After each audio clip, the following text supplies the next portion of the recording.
biggest lesson was when we arrived as a soldier at Saint-Briac-sur-Mer.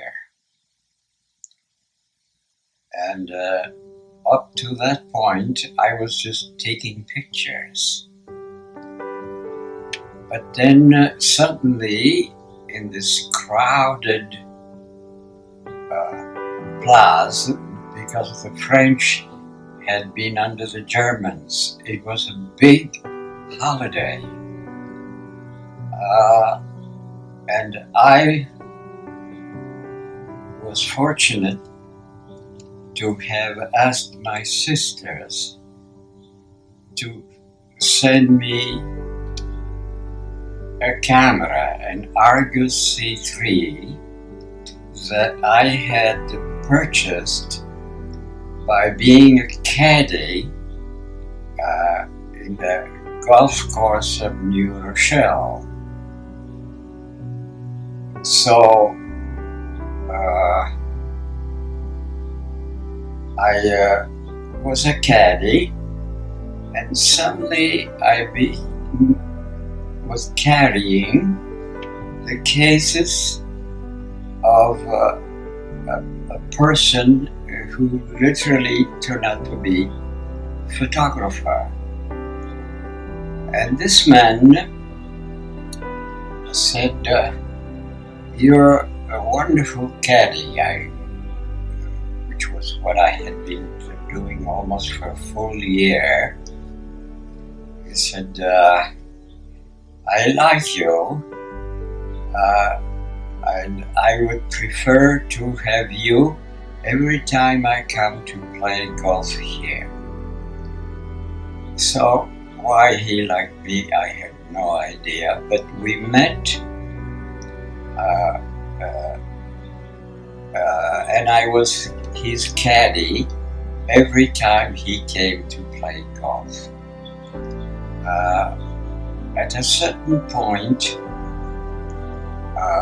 I see people taking pictures, and I was wondering what job should I have. The first thing was to be a barber. And so for about 2-3 months, I was the assistant to a barber in New Rochelle.